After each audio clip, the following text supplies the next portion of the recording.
I just stood in the water and I just kind of stood there and had some time to think about life, how, precious and fleeting it is, and that it's all on a time constraint. We don't have unlimited time. And my first real experience catching trout on a fly rod was roll casting worms. It's okay, let's go see if we can catch them on a fly. And then that desire to want to catch them on a fly versus spinning gear and really started to kind of sink in. It's not really about the fishing, it's about the entertaining. I gave them a woods experience. And from there you can branch out to the fishing, the walking, and the enjoyment. And you have to be very versatile. Welcome to the Flyline Podcast, where we enjoy the interesting stories behind the legendary guides and luminaries connected to Maine fishing. I'm Michael Jones. Today, I'm joined by a very special guest, Paul Guernsey. Paul Guernsey brings a thoughtful and wide-ranging perspective shaped by a life rooted in literature, education, and storytelling. His story reflects a deep curiosity about the world and a commitment to capturing the human experience through his written words and ideas. In this episode, Paul shares stories from his personal and professional path, from working as a college professor to becoming Fly Rod and Reel magazine's editor-in-chief. We talk about his creative process, the lessons drawn from travel, and how culture and place shape the stories we tell and the way we understand one another. In this conversation, Paul shares his thoughts about the power of narrative, the responsibility of educators and writers, and the lasting impact that meaningful stories can have across generations. It comes with personal pleasure to introduce the Flyline Podcast to one of Maine's living luminaries. Paul Guernsey, welcome to the Flyline Podcast. Thanks for inviting me. This is my first ever podcast, so that's one check off the bucket list for me. Yeah, well, you and I are friends on Facebook, and I have really kind of learned about you, especially you got my attention when you talked about Argentina, because I've been to Argentina and I love it as a country, and we've actually fished some of the same waters together. And when you talked about catching landlocked salmon in South America, I said, this is someone that I want to have a conversation with. And of course, when I found out you were releasing your new book, I thought, what an opportunity to actually have you on the podcast for two reasons: for you and I to get to know each other, for the audience to get to know you, and to also promote your writing in your book. Yeah, absolutely. Delighted to be here. I didn't know that you had been to Argentina, but over the last several years, I've been there 5 times. And for me, it's it's an exciting fishing experience, but also I speak pretty good Spanish. It was one of my majors in college. I spent time as a foreign correspondent in South America. And of course, up here in Maine, there's not a lot of opportunity to speak Spanish. And I decided a few years back that I wanted to reconnect with the language and the culture. And so spending time in Argentina is even a deeper experience for me even than the whole fishing culture down there. I go down there and I can spend sometimes 2 weeks without speaking any English, which I really enjoy. And then, of course, there's the fishing. So it's kind of an ideal country for me for fishing. I love to fish, and then language and culture is also important for me down there. I love the people. It's a great place. Yeah. And do you speak Spanish well enough that you just can jump right into it full speed? For me, I need about a day to acclimate to getting back into speaking Spanish again. And then after that, it just feels like it just goes. Now, I'm not fluent in Spanish, probably like you are, but I can fight my way out of a wet paper bag and carry on casual conversation with people in Spanish, which I've learned by working in construction with people from Mexico, working in Chile and South America, spending time in Argentina, fishing down there. So is it an acclimation for you or not? Well, it always is. I'm pretty fluent, but the thing is that each country that you go to, and that's one thing I've learned from traveling in South America and Central America, is that each country has its own accent, its own way of speaking, so it takes a while to get used to that. But not only that, just being up here in Maine, not speaking Spanish for a while, you go down there and it takes a little bit of time to switch the tape, so to speak. I agree. Don't you think I find it easier to understand people in Argentina and Chile than it is to understand the Mexican dialect or a Puerto Rican dialect. It seems too fast and too, I don't know if it's street words or whatnot. I find that the Argentinians are a little more classic Spanish to me. I think that's probably correct. And Mexico, they're sort of it's sort of a slower Spanish, so I find it easier. But any of the Caribbean people, Puerto Ricans or Venezuela, I spent quite a bit of time in Venezuela, and the Caribbean people tend to speak a lot faster. Let's back up. Let's talk about your writing. At one point in your development, I mean, do we call you an author? Do we call you a professor? When you introduce yourself, Paul, how do you describe what you have done in your career? I call myself a writer. I'm also a professional editor. But I've always been a writer, and then over the past 30 years, I've been an editor. So what got you started in it? I just always liked to do that. If you go back to when I was a child, I mean, my ideal job would have been to be a novelist, which I did become, but how do you get to that point? As a very practical person, when I went to college, I majored in journalism because I figured if I weren't making a lot of money selling novels, which I never did, I could at least probably make a living writing news, doing that sort of thing, which has actually worked out for me. Unfortunately, I don't know if those same opportunities to make a living with writing are open to people these days, but I was always able to make a living doing something related to writing. And so I wrote novels, sold them. That people think novelists are famous and wealthy. That doesn't tend to be the case all the time, even if you're publishing things. But I could always make a decent living writing news and editing. So you started out of college. You went to school in Arizona, you told me before? Yeah, University of Arizona. Between high school and college, I spent 4 years working in a factory down in Connecticut, saved up what at that point was a lot of money. And then I put myself through college and University of Arizona. Yes. Yeah. And then you ended up working for the Associated Press in Caracas, Venezuela. I went down there. I had a friend who was in Caracas working as a journalist, and I had been at a newspaper in Bridgeport, Connecticut, and as far as I could tell, I had gone about as far as I was going to go there, and my friend sort of convinced me to go down there. Is there a story there? A story in that this is an English friend of mine who I met in Arizona. He was kind of traveling through, and he wandered into the university newsroom where I was working, and we've been friends ever since, And he went to Caracas, and then you followed him. He went to Caracas. He got a job working for the Associated Press down there. He said, come down here. You'll get some kind of a writing job here. And I was hot to be a foreign correspondent. So I said, I'm going down there. And I went down, and didn't look like I was going to get a job. And then my friend, I would go and hang out in the AP office in Caracas, and he'd be working, and then he and his girlfriend at the time decided they wanted to get out of Caracas. They didn't care for it. They wanted to do some more traveling. He quit.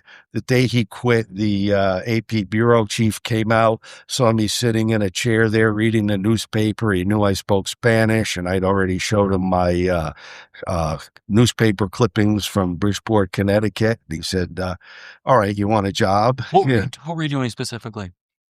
What were you covering? Pretty much everything there was. It was a small bureau. My boss was Bolivian, Harold Olmos. He died a few years back, but he did the Spanish language end of it, even though he spoke perfectly good English and good at great English. In fact, he was perfectly fluent in it. And I did the English language side of all the news, which back then was not what it is now. You know, Venezuela was a pretty calm place. It was the richest country in Latin America. It was the strongest democracy, and it's shocking to see what it's turned into now. Yes, I was interested to hear you describe that. Thanks for sharing that part of it. So, how long were you in Venezuela, Paul? I was just there for probably a year and a half. Caracas is a tough town. Didn't really enjoy it all that much.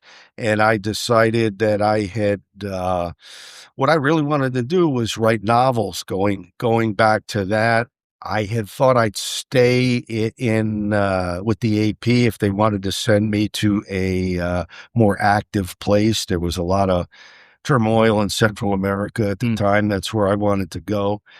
And they told me, sure, we'll send you someplace else, but first you have to pay your dues and spend a few more years in Caracas. And that wasn't to my liking. So I left the Associated Press, traveled to South America for quite a while, when I spent a lot of time in Brazil.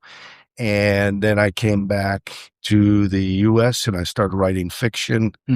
Wrote a novel that had been my plan, and my novel was published in 1986. And that was Unhallowed Ground. Unhallowed Ground, yeah. What was that about? It was set in Connecticut. It was a story about the people living in sort of backwoods Connecticut, which we don't think of Connecticut having a backwoods, but No. there were actually some isolated pockets of it, and I thought I was writing magic realism, which was a big thing that was going on in South America at the time. What is that? Magic realism? I guess the way to look at it is it incorporates sort of fantasy with realism. So Gabriel Garcia Marquez, 100 Years of Solitude, a lot of those people. So a couple of Argentinian authors got it kicked off, which is another reason why I like. I apologize for my ignorance. So this is actually like something like this is a term like existentialism or something like that. This term, yeah, it mixes magic with reality. So and basically the way I look at it is it takes the fantasies of the characters and sort of brings them out into the daylight. Well, it's sort of hard to describe if you haven't read, say, 100 Years of Solitude. There was a Mexican writer, Juan Rulfo. There were it was a big movement at the time, say in the 1980s. And you wanted to put your hand to it in your own way. Well, I was strongly influenced by that. Yeah. And I really still am. You know, even if you read my fly fishing book, there are certain fantasy elements in it where, you know, you realize that the things that I'm describing in my book are things that are actually part of the fantasy life of the person who's experiencing them. And yet it adds a certain surreal quality to the writing. Was it successful? The first one? It won a national award. Oh, good. And got me some attention. Didn't make me really any money. And then I published another one, which was a book about a foreign correspondent in Caracas. And that one did okay, didn't make a lot of money. And then I published, through quite a hiatus and that was the time during which I was the editor of Fly Rod and Reel. Prior to being the editor, I was the associate editor of Fly Rod and Reel. And then I published another one in 2017, and that won the main book award in the speculative fiction category. Speculative fiction, I guess, would include the magic realism where I was talking about, where I'm writing about it was a ghost story from the ghost's point of view. So, okay. When did you come to Maine? My wife is from Newcastle. So we came up here in 1988. Okay. and came up, and I was a freelance writer then. I started working for Bates College as a professional writing tutor. Mm-hmm. And so that was a half-time job. Then I was doing my freelance writing, had a very flexible schedule, and I started fly fishing like a maniac. Before we get into the fly fishing, because that's what the audience wants to hear about, I have a question. So if you term yourself a freelance writer, where does the work come from, Paul? Or do you have to create the work and sell it? How does that work? I'm just curious. Yeah, so that depends. You can create work and sell it, but usually you'll have an assignment on spec or on speculation from somebody, and they'll say, we need an article about this or that, and you'll do that and turn it in. So after 1988, can you think of an example or two of someone that reached out to you with that premise? I'm trying to think. Yeah, I had, in fact, I wrote all kinds of things. So one of the things I wrote was tips on, and I forget who the sponsor was, but it was for for radio programs around the country. And I was writing car maintenance tips, which is hilarious because I'm the furthest thing from an automobile mechanic, but you can go. And then there was no internet. Now you don't need that sort of thing because the internet covers all of that. But I could go to the library and find out, how often to change your oil. And I believe it was like, this is Lewis Rich Turkey products, and here's how often, here are our car tips. Cool. And, No, I like it. That's cool. That's so whatever there was that would pay, I would do that. I wrote a children's book that I had been assigned, Noah and the Ark, and that went through a couple of iterations. So I was editing. They didn't like what I was writing. They thought it was too glib, and they wanted me to be a little more serious with the material. So I did that, and it's still, you can still get a copy of my Noah and the Ark book. And actually, Kelly McGillis did who I don't know if you, okay, Top Gun. She was Tom Cruise's love interest the blonde, in the movie. The blonde. There she is. Yeah, absolutely.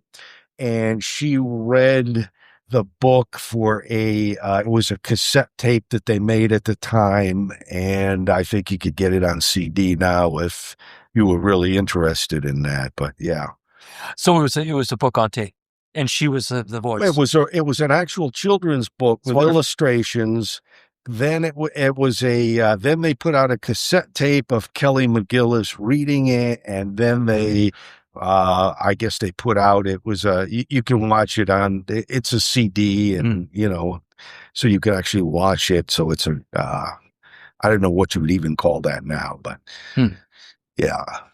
Well, let's talk about fishing, because there is something you and I share a bit of interest in from the past in Maine fly fishing, and that is Shawmut used to be a really great place to go wade fishing. Absolutely. I was living in Farmington and also really in Mount Vernon where I grew up. I started fly fishing in my, let's say 12, 13. I started a cast, and my father was a member of TU Kennebec chapter.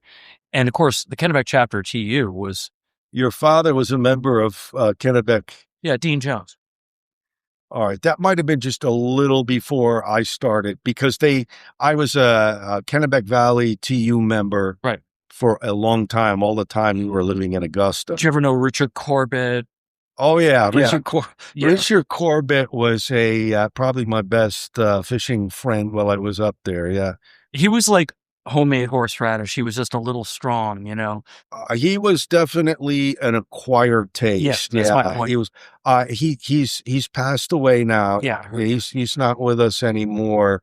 I just really enjoyed fishing with him. I sort of fell out of touch with him in the last decade of his life, but yeah, I mean, he's unforgettable. Once you met him, you were not going to forget him. That's certainly true. No, and so, I mean, that whole crew was basically going up and fishing in Shawmut behind Mike Holt's Orvis Fly Shop. It was a great community. Of course, we had the Edwards Dam project going on getting the Edwards Dam removed. I don't know if at that point, were you What year were you into kind of? Okay, so this would have been, came up here in 88. I was, I went to a few TU meetings and then stopped going before I finally took in probably 89, 90. And at that point, Shawmut was, taking off like a rock. It was just an amazing Describe it. brown trout fishery. Yeah, it was about 3 miles of water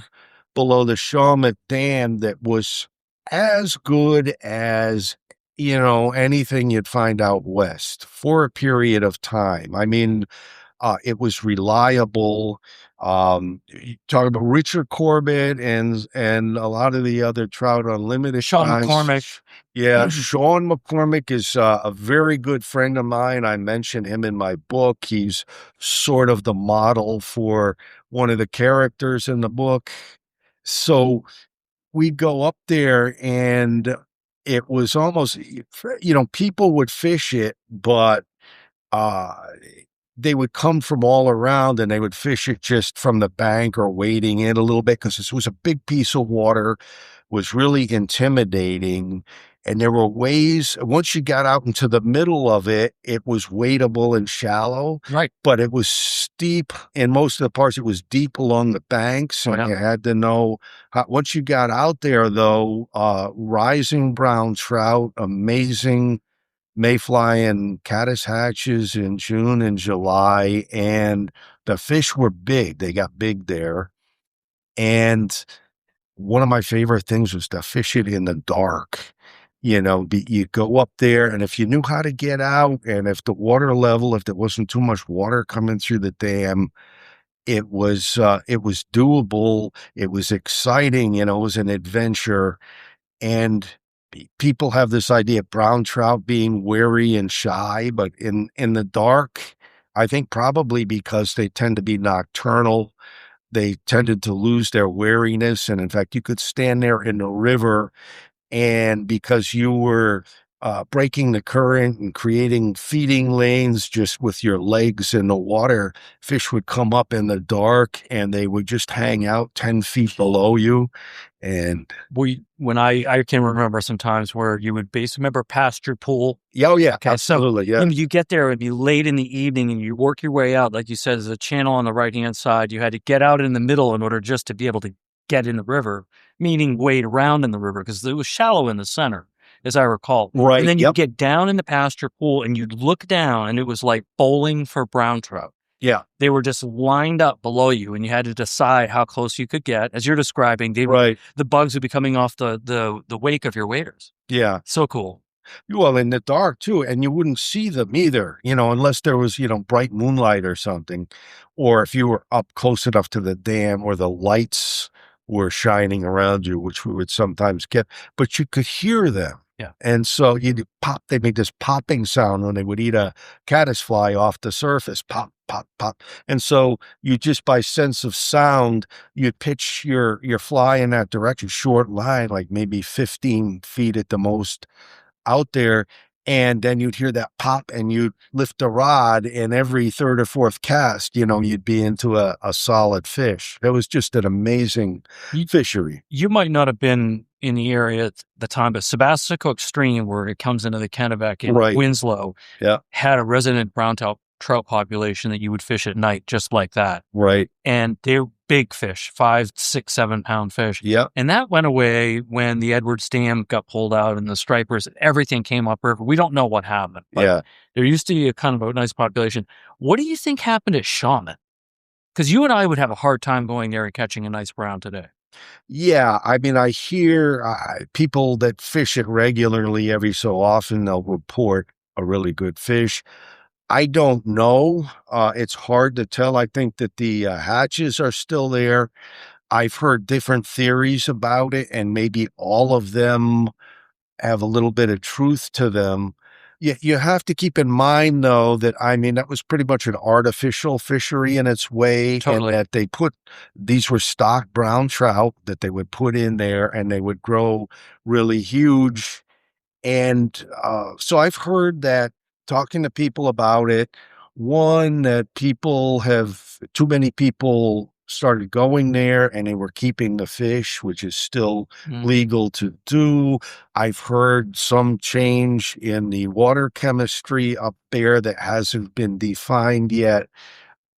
Maybe the most believable explanation for that is that the smallmouth bass moved in, and from the competition from the smallmouth bass, the brown trout aren't doing as well. I mean, they still, I believe, stock it. They still put some in up there.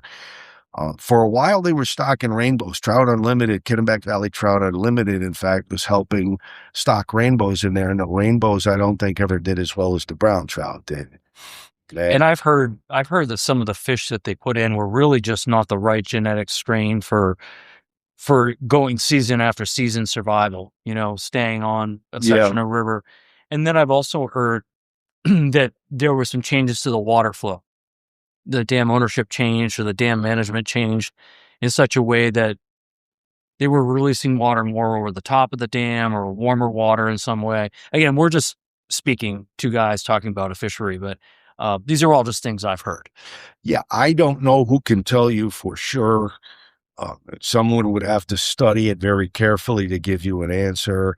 I just know that it was there. Now it isn't. Right. And we were lucky to have had it and been able to fish through those times. Well, couldn't we use something like that now?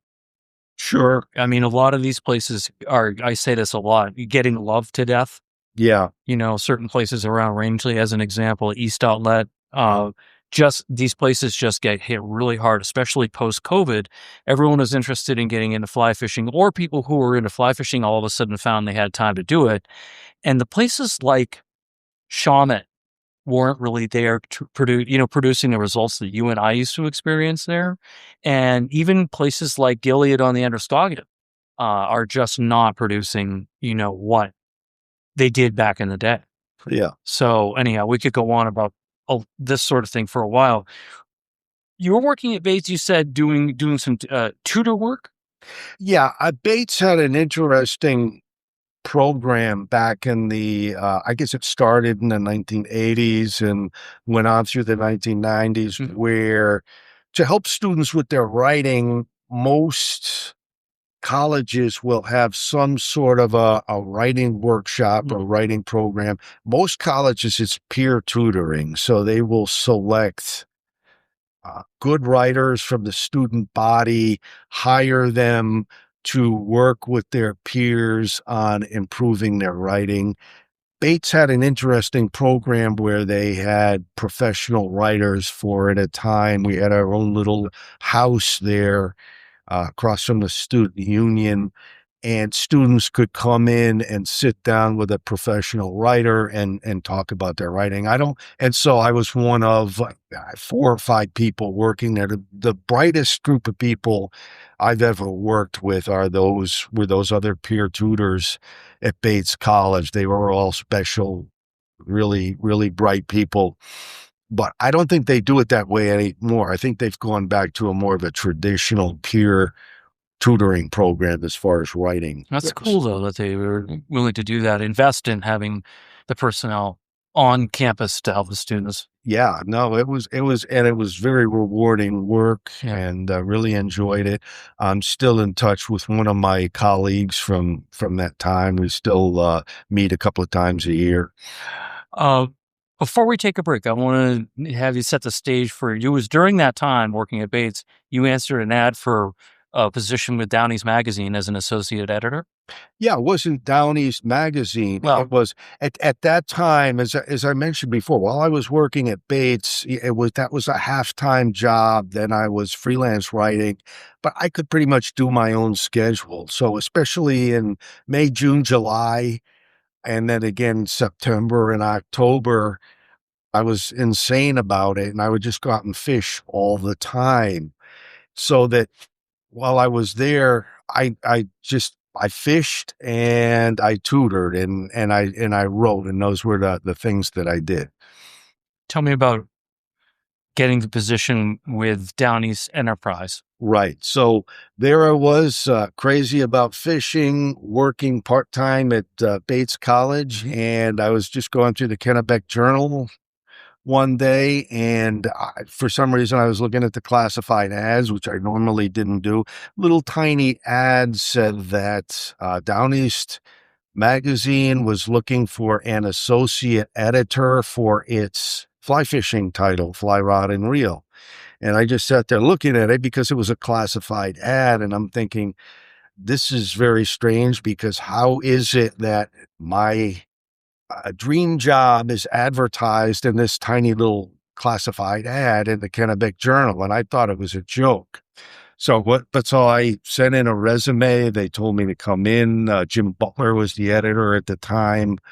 And the first thing I asked him was, same thing that I said to you, was, how is it that my dream job was in this tiny little classified ad? And he said, well, we advertised all over the country. We put the word out that we were looking for an associate editor, and we found people who knew how to fly fish. We found people who knew how to be editors and knew how to write, but finding finding one person who was able to do both those things, we found was very hard for us. And I said, well, like, here I am. And after a little more conversation, he hired me. And then the next thing was, like, my hero at that time, I was reading John Gierach had come out with Trout Bum. I read that. Yeah. Sex, Death, and Fly Fishing. I wanted to be John Gierach. You know, he was my hero. And of course, he had the back of the book column in Fly Rod and Reel, illustrated by Bob White, who's a good friend of mine even today. We lost John a little over a year ago. I want to talk to you more about the work that you did at Fly Rod and Reel magazine, because I understand you did a lot with John Gierach. And once we come back from the break, I want to touch base with you on this. Perfect. In this Flyline flashback, we follow a story that begins in Maine and crosses an ocean. A story about landlocked salmon, global ambition, and how one idea traveled farther than the fish themselves. At the turn of the 20th century, Maine's waters weren't just feeding rivers and industry, they were feeding an idea. In places like Sebago Lake, landlocked salmon had become a point of pride. These fish, salmon that lived their entire lives in fresh water, grew large, fought hard, and thrived without reaching the sea. In an era when fish hatchery rearing was seen as scientific progress, Maine salmon were viewed not simply as wildlife, but as a possibility. Beginning around 1904 and continuing in the years that followed, eggs from landlocked salmon, including the famed Sebago strain, were shipped far beyond New England. Under the direction of the United States Fish Commission, the eggs were packed in ice and moss, transported by rail and steamship, and sent thousands of miles south. Their destination was Patagonia, Argentina. To early fisheries planners, Argentina looked familiar: cold water, snowmelt rivers, wind-scoured valleys that echoed the North Atlantic. In Argentina, officials were eager to establish sport fisheries, and salmonoid eggs arrived from Europe and North America. Maine was among the source for brook trout and landlocked salmon. On paper, it made sense, but rivers don't read plans. While brown trout and rainbow trout adapted quickly, spreading through Patagonian waters and eventually defining the region's fly fishing identity, Atlantic salmon, including landlocked forms, struggled. Survival was limited. Reproduction was inconsistent, and landlocked salmon survived, but did not thrive. Landlocked salmon remain quite rare in Patagonia compared to rainbow trout and brown trout, found only in a few select established locations. Prior to their introduction, there were no native salmonoids in Argentine waters. The region was thermally isolated by tropical seas. From Sebago Lake, Maine to Patagonia, Argentina, the story isn't about success or failure. It's about a moment in history when people believed fish species could be shared across continents. Not every idea took hold, but each left behind a deeper understanding of how complex and irreplaceable living waters truly are. And now, back to the second half of this episode. Welcome back from the break, Paul.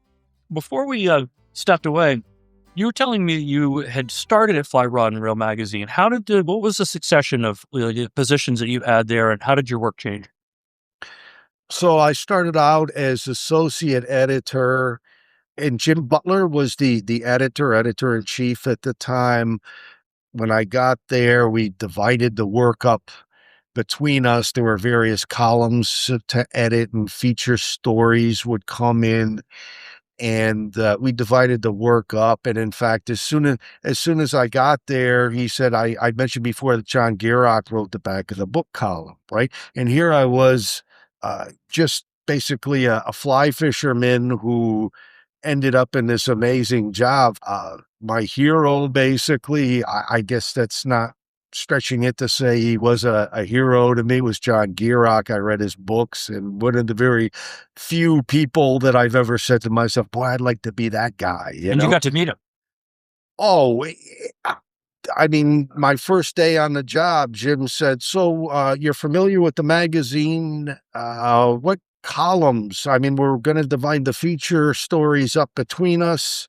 But there are regular columns. You got any columns that you would like to be the editor of? And I'm sitting there saying to myself, well, he's not going to give me John Gierach. That would be, no, I'm not going to be John Gierach. I couldn't be John Gierach's editor. And I just said, sort of sheepishly, well, I really like John Gierach. And he said, oh, you want to edit John's column? Okay. Was there much editing needed? No. Basically, somebody said about, some editor said about a famous writer, and I forget what editor and what writer, but you don't edit him. Basically, you read him. And that was basically John. He had this voice. He was true to his own voice and everything he wrote. And basically, he needed very little editing. But I think for quite a few years, every time he wrote a new column, I was the first person ever to read that column. He would mail it in. We used to use paper in the good old days, and it would come in an envelope, and I'd sit there. I couldn't wait to get that envelope open and read his latest column. And then, of course, those columns became his books as he went along. Right. They were almost like excerpts, were they? From the book. Each column would be a chapter of one of his books. He wrote, and the predominant literary genre in fly fishing is the personal essay. And each essay, would be, 5 pages in the magazine or something. And then when he had enough of those, he would send them off to his publisher, and it would come out as a book. Those columns were the individual chapters in his book. And I would be, for a long time, I'd be the first person to read those. And then, of course, Bob White, who's illustrated the front cover for my novel, Rolling Back the River, that's coming out. I would get his work. He would also, so Bob White may have read it before I did, because he would do a painting for it. He would do a watercolor and then send that to us. And you must have met other interesting people other than Gierach. I mean, there's some famous household names, Gary LaFontaine as an example. Who else? Yeah, Gary LaFontaine, he became a columnist for us while I was there. He and I got along very well, and he came up to me at a fly fishing show and said, how about if I write a column for the magazine? And I said, well, let me talk to the editor. But I mean, I'd love to have you. He was a brilliant thinker, popularized caddisfly fishing. So we had him. Joan Wolfe had a fly casting column, and I edited that as well. And I remember this now. Yeah. Yeah. And I went to her. I decided to take her. She had a course for fly casting instructors at her place in New York State. And so I decided I was going to take this fly casting instructor course. And a lot of that was casting. She and her instructors would work with you on casting, because in order to teach somebody else how to cast, you needed to be a pretty good caster yourself, of course. And so she would have us out there on her ponds casting. And I can remember I'd be by myself on a pond, and I would look up, and Joan Wolfe would be on her little 4-wheeler, with her eyes squinted at me, bearing down on me on this. She would see some flaw in my casting form, and she would show up and hop off her 4-wheeler and correct whatever it was I was doing wrong. And then after finished this course with her, I would see her, of course, at all the fly fishing shows.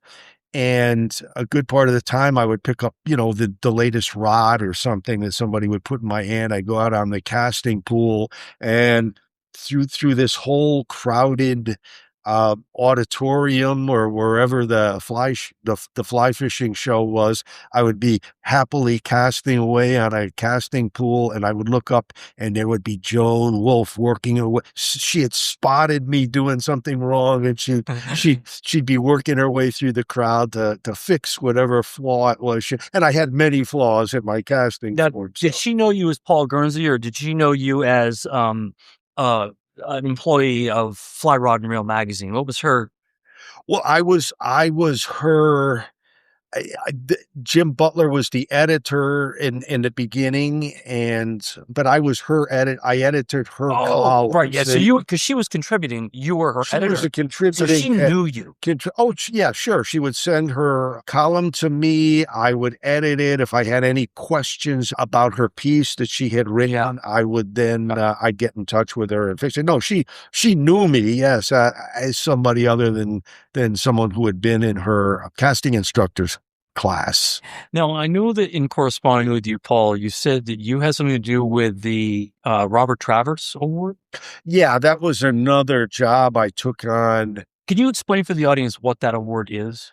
Yeah, it's still ongoing. It started with Fly Rod and Reel. Robert Traver, of course, was the pen name of a judge out in Michigan who was he wrote mysteries, and he wrote on fly fishing some of the time. And so there's a Robert Traver Foundation. They set up they wanted to sponsor a writing award. And Fly Rod and Reel was known as being the more literary of the fly fishing publications. So it was natural that we would do that. And what would happen was, once a year, we put out a call for short stories. These were fiction, right? These were made up fly fishing stories of different kinds. And we got a lot of really good ones, but we would get all these submissions and we would choose one overall winner of this competition. And that person would get a monetary award, basically sponsored by the Robert Traver Foundation. And we would publish their winning story in the magazine. Any names I recognize? Seth Norman, a lot of people like that. Yeah. I don't think John Gierach never entered because I don't think he wrote fiction. He was not a fiction writer. How would you describe him as a writer? Gierach? Yeah. He had a very distinctive voice. He was a keen observer of the natural world, fishing, human nature, and human foibles. Yeah. Right. Yeah. But, and he wrote with everything he wrote had a certain level of humor to it, but it was kind of like this dry humor, so he wasn't a sentimental writer at all. Like a lot of fly fishing personal essays have a lot of sentiment to them. Gierach was, clear-eyed, funny, but not one bit sentimental that I was ever able to detect. I think that's how everyone could relate to him too. Yeah. Meaning they wouldn't relate to him, but they could take the characters and the stories and his observations. And I remember him talking about how he quit smoking at one point. Yeah. He saw a guy smoking a cigarette. He wanted to cross the river and rip the cigarette out of the guy's hand, and it's like people can relate to that realistic observation. And that's my point is his writing was just full of just really, it wasn't flowery. Yeah, absolutely not. Yeah. But witty, and he, something different every single time. And I use a quote from one of his books as an epigraph. I have a couple of quotes at the front of Rolling Back the River, and one of them is his. And I may be sort of paraphrasing here, but that quote is, I agree with a friend of mine that if fly fishing really is like sex, then he's doing one of them wrong, Let's talk about Rolling Back the River. You're about to release it. What is the release date on it, Paul? Release date is February 17th. And who's publishing the book for you? Uh, this is Globe Pequot and Stackpole Books. Stackpole is an imprint of Globe Pequot. Okay, yeah, I got it. Yeah. And they're a household name in publishing. Stackpole is. Yeah, I hear. well, they're maybe the oldest fly fishing publisher in the country. Very honored to have been chosen by them to be published. Is this your first book published by them? My first book by Stackpole. It yes. is. Yeah, cool. Great. And have you been receiving some good feedback from people who have read your manuscript yet? Sure. Yeah, I've at the front of the book, I mean, I got a whole bunch of blurbs from really great anglers who read the book, who genuinely liked it, and who were kind enough to write short reviews for me that we put in the front of the book as blurbs. So it's just really exciting to me. I've gotten a lot of already really good support from the fly fishing community for this book. And it's largely fictional. So you're basically, and it sounds like your main character, Vincent, is kind of resembles you. He's being assigned to go to South America. You tell the story. Okay, well, yeah, basically, as far as being based on me, what I can say is that, all fiction writers, right? Fiction, a made up story, not a real account of anything. So, basically, a fiction writer, a novelist will take his raw material from real life. It has to be based on something. So Vincent has certain qualities, experiences in common with me. He was the editor of a fly fishing magazine, no longer. He's a college professor, which I was. I worked at Unity College for about 10 years after leaving Fly Rod and Reel. There was a brief period there where I thought I was going to be a farmer and I was raising pigs and chickens, but that didn't last very long. Why not? I was pretty good with livestock. It requires a little bit of intuition, but I found that a little bit of that was enough, and I didn't want to do it anymore. Plus, it's hard, it's very hard work, and I wanted to be back with something associated with writing. So I became a writing instructor up at Unity College for about 10 years. But back to the book. Back to the book. So there are certain other people who served to a certain extent as models, but then all of them are made up. Like, it's an interesting question. Are you? Vincent Mapp is the character, the central character of Rolling Back the River. He's a Maine angler, former editor, and he gets asked to go to Argentina and catch a landlocked salmon. It's an interesting bit of history is there are some landlocked salmon in Argentina. They're naturally reproducing populations. They all originally came from Sebago Lake. And it was in 1903, long journey. They packed them in wooden crates in between layers of sphagnum moss. They put ice on top, and they kept having to replace all the ice. There were drain holes in these wooden boxes so the water could run through and the eggs stayed cool and wet. And they went by rail from Sebago to New York. From New York, they were put on a steamboat. They were taken down to Buenos Aires, Argentina, put on another train, taken down to Neuquén. From there, by rail, and then from there, they were taken by wagon down to Bariloche, the big lake in Bariloche, where they were put in a hatchery, hatched out, and distributed among the rivers in the area. I heard a version of this, which is everything's based on everyone's recount history, that there was a triangle, and European market was importing beef from Argentina. In order to move beef from Argentina to Europe, you needed ice. The place that you could get ice was, of course, the northeast of the United States of America, where we had a ice industry. Yeah. The place you could get fish eggs was also Maine and New York, right? So brown trout are the brown trout that are in South America.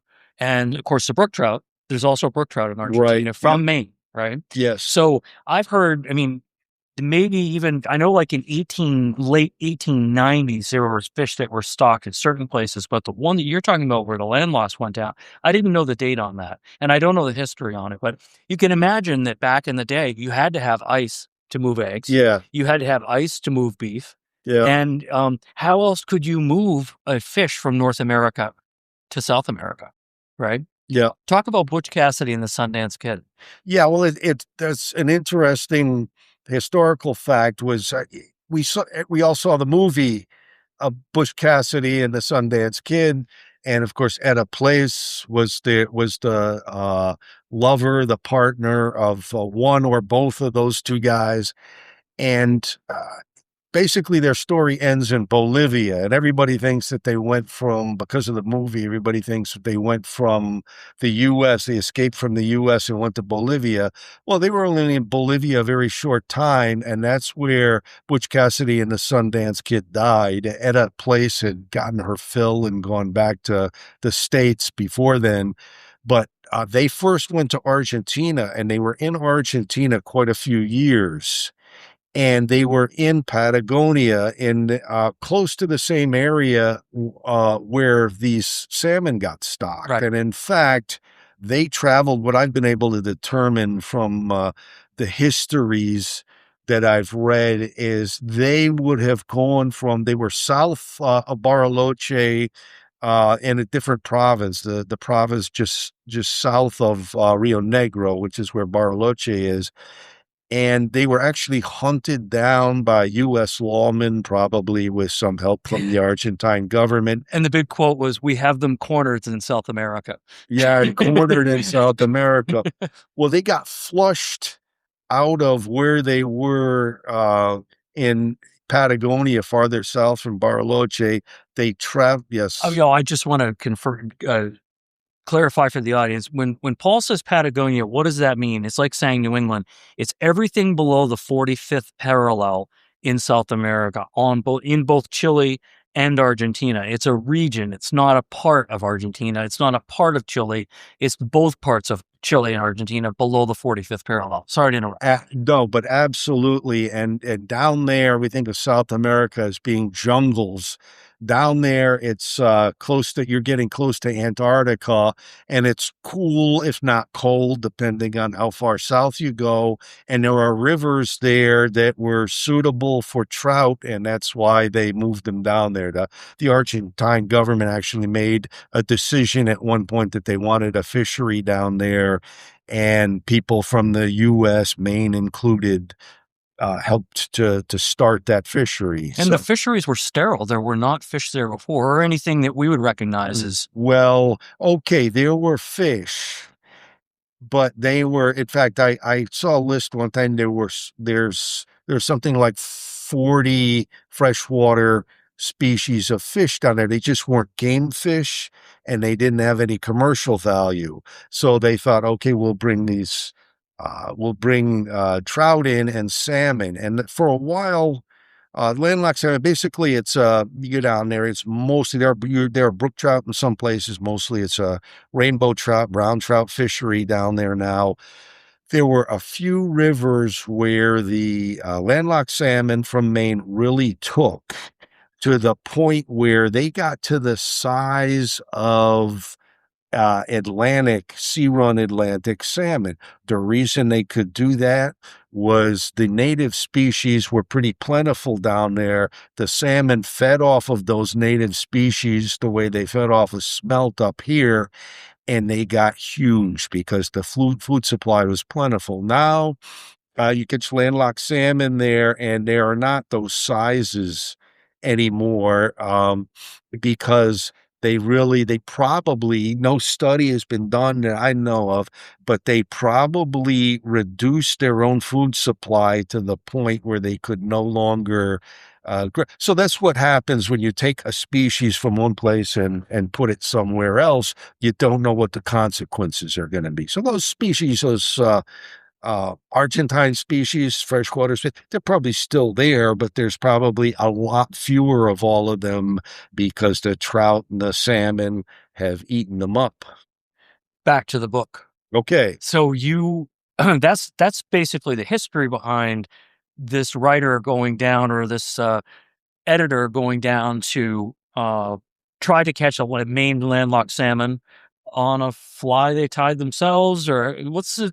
All right. So basically, the person like Vincent Mapp, he's no longer working for a fly fishing magazine. The magazine has folded. His second in command in the magazine has become a somewhat successful podcaster on fly fishing, like yourself, but he also has some websites and some other things. But he's an online fly fishing communication entrepreneur, and he gets an invitation. I mean, he's told that a lodge in Argentina that's on a river with Atlantic salmon will host a writer down there, you know, to get some publicity, which happens in the fly fishing business.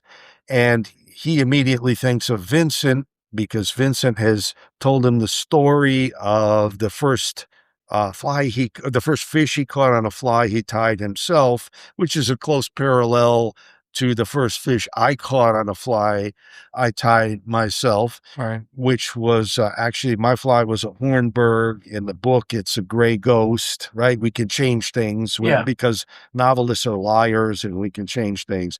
So, the first fish I caught on a fly I tied myself was on the through fair at Long Pond. If you're familiar with that, there's a sporting lodge right in that area, and I had tied this. Which Long Pond are you talking about? In the Belgrades. Yeah. Okay, so there are a couple of them. So in the through fair, so I was fishing there with a Hornberg tied on a streamer hook, if you can imagine such a thing. Fish it wet, fish it dry. Yeah, and I hooked a good salmon that it was jumping, and it was the first fish I had actually hooked on a fly tied myself, and I landed the thing, I got it in my net, and I heard all this applause. It was like a whole crowd applauding, and I turned around and I looked on the bank behind me, and what had happened is they were having lunch in this fishing lodge that was there, and word got out that somebody was fighting a large fish out in the channel, and everybody came out to watch. And I didn't notice they were there. I was so intent on landing this fish, and so I gave that experience to Vincent. In any case, his second in command, who runs the podcast and everything, calls him up and says, "I want you to go to Argentina and catch a landlocked salmon, because I remember that story you told about the first fish you caught on a fly. That was an awesome story, and I love the way you tell stories." But you did this. You did go to Argentina. You did go out on Illuminae River. What river did you get for your... This is the Traful. Traful, okay. Yeah, river, which is, it's a working ranch, and Ted Turner owns the property on the other side. So that's kind of was kind of an inspiration as well. Well, I had, and we gave our Angler of the Year award at Fly Rod and Reel to Ted Turner at one point, and that stirred up a lot of controversy because it turned out that there were quite a few people who didn't like Ted Turner very much, largely. Why?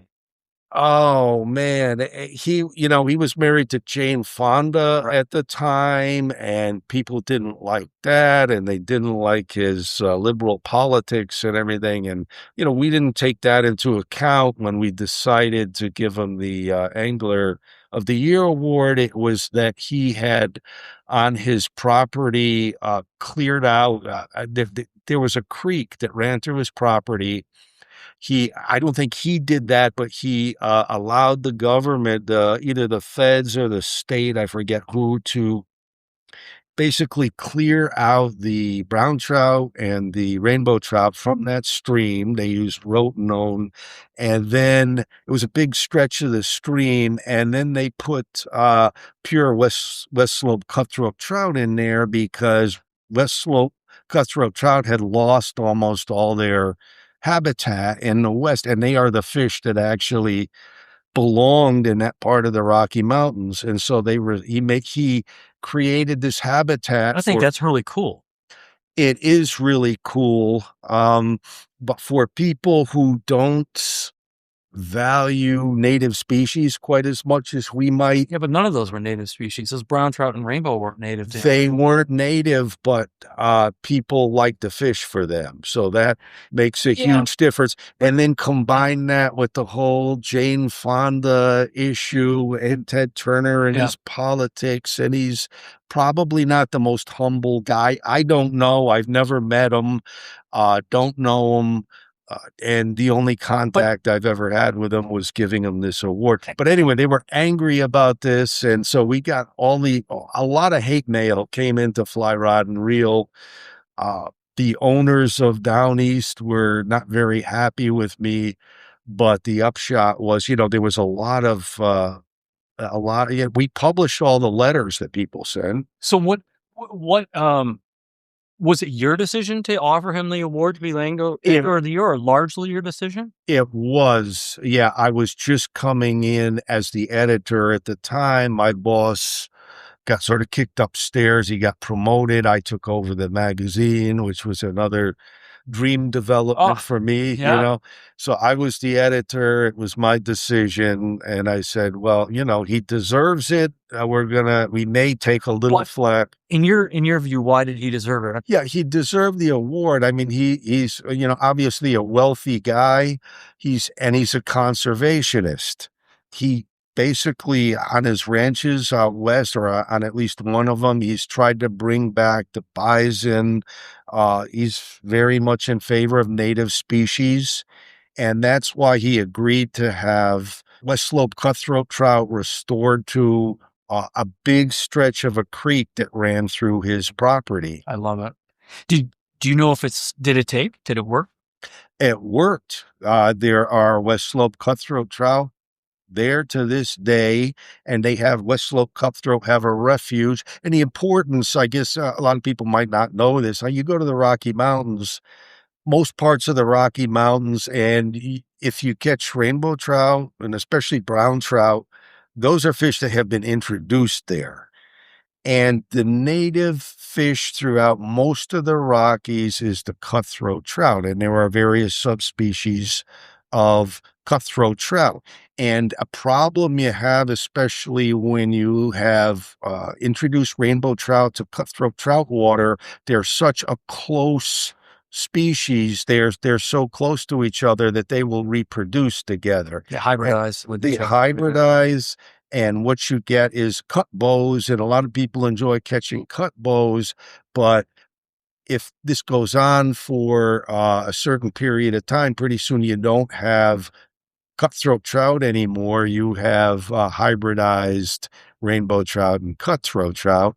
And a lot of us believe that, and Ted Turner was one of those, that the cutthroat trout deserve some habitat to their own, and we need them. We need to keep them with us, and the only way to do this is to have them be in water where there are not rainbow trout, especially, and probably not brown trout either, which will compete with them for food resources. Well, I may catch flack for this, but I agree.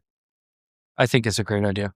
Yeah, because they are getting edged out of the West for sure. I mean, I have a really good client that it makes a trip every year just to catch native West Slope cutthroat trout for that very reason. And, they don't grow to be massive, big or anything. And they're kind of dumb. They're kind of known for being dumb, right?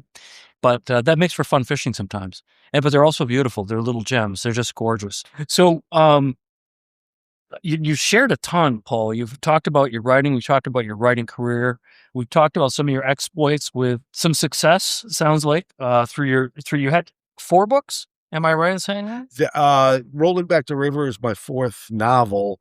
I published a nonfiction fly fishing book called Beyond Catch and Release. What's that which about? came out in 2011. I didn't mean to interrupt you. I'm sorry. What was that book about? That's what is Beyond Catch and Release?